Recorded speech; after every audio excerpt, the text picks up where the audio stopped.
medical fanatics are back with an episode on sickle cell anemia, an interesting topic which we'll all be able to learn and appreciate. Thank you.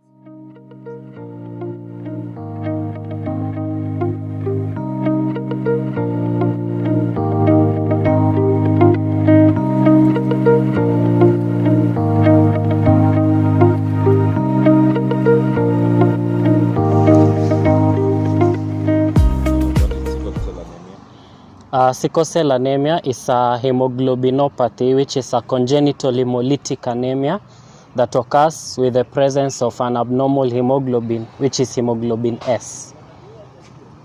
Can you tell us a little on the pathophysiology of sickle cell anemia? Concerning the pathophysiology of sickle cell anemia, as I said, it is an hemoglobinopathy. So it means there is presence of an abnormal hemoglobin, and the abnormality occurs due to the substitution for glutamic acid by valine on position 6 of the beta hemoglobin chain. Can you tell us about the sickle cell crisis triggers? We have part of the sickle cell crisis triggers. Number one can be cold. A change in temperature will trigger some of the crises. Also stress. Stress is a part of the triggers. We have physical exertion. We have infections which lead to hypoxia, among many others. Concerning the sickle cell crisis, we have 4 types of sickle cell crisis. Number 1, we have the vaso-occlusive crisis. Number 2, we have the sequestration crisis. Number 3, we have a plastic crisis. And number 4, we have the hemolytic crisis. So starting with vaso-occlusive crisis, when we speak of occlusion, it means a blockade. So the presence of the sickle cell blood cells result to a blockage in the blood vessels, and this may result to infarction. It may result to blockage of blood flow, and this is what causes pain in the sickle cell patients. Number 2, we have spoken of the sequestration crisis. When we speak of the sequester, it means the pulling. So here we have the pulling of blood into the liver, and also the pulling of blood into the spleen. Pulling of blood from other parts of the body will result to a deficiency in the amount of blood in the body, and this is what results to stroke among the sickle cell anemia patients. Also, since we have a lot of pulling of blood into the liver and spleen, this will result to enlargement of the spleen, which results to splenomegaly. Number 3, we have the aplastic crisis. When we speak of the aplastic anemias and the aplastic crisis here, it means there will be a deficiency in the erythropoiesis process, and this will result to a reduced number of red blood cells. And remember, already we have a reduction in the number of red blood cells in the sickle cell anemia patients.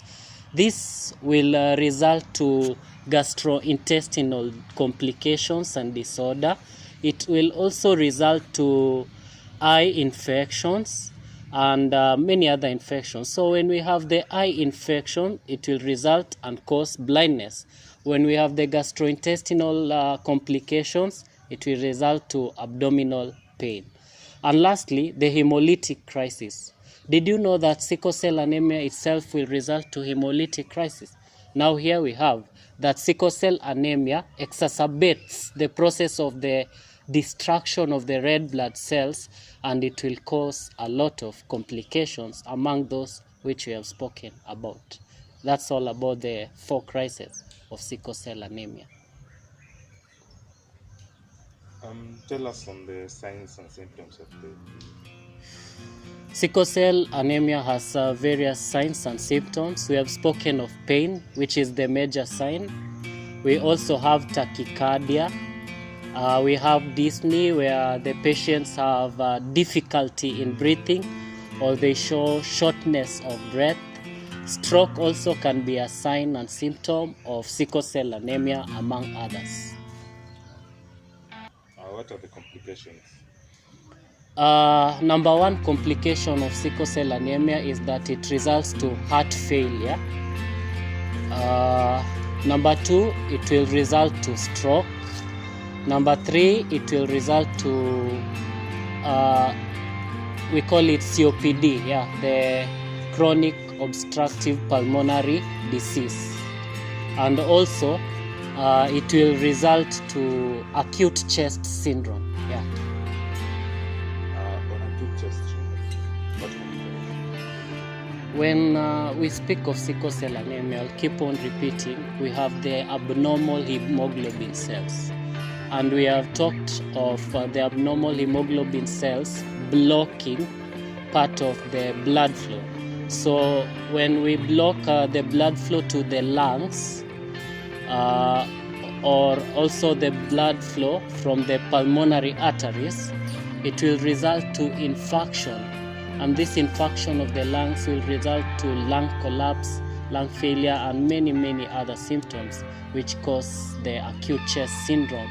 And it is shown or revealed by dyspnea, a lot of shortness of breath where the patients suffer and struggle to breathe, and also pain on the chest.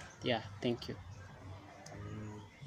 Finally, as we wind up, what can you tell us on the management of sickle cell anemia? Sickle cell anemia has no specific treatment, but the main management is where the sickle cell patients are advised on how to encounter the triggers. Remember, on the triggers for the sickle cell crisis.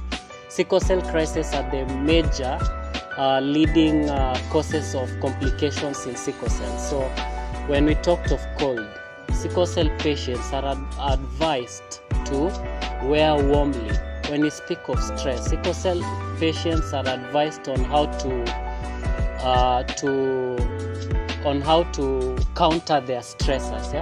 When we speak of physical exertion, which is the major cause, sickle cell patients are advised to avoid major activities that cause physical exertion. And on the treatment, the sickle cell patients are treated with hydroxyurea. This is a chemotherapeutic agent or a chemotherapeutic drug, which is a DNA synthesis inhibitor. So the main function of the hydroxyurea is that it results to the production of the hemoglobin F. When we speak of hemoglobin F, it is the fetal hemoglobin. So this assists in inhibition of the polymerization of hemoglobin S. So by this, it will enable the sickle cell patients to have their hemoglobin S controlled. Thank you.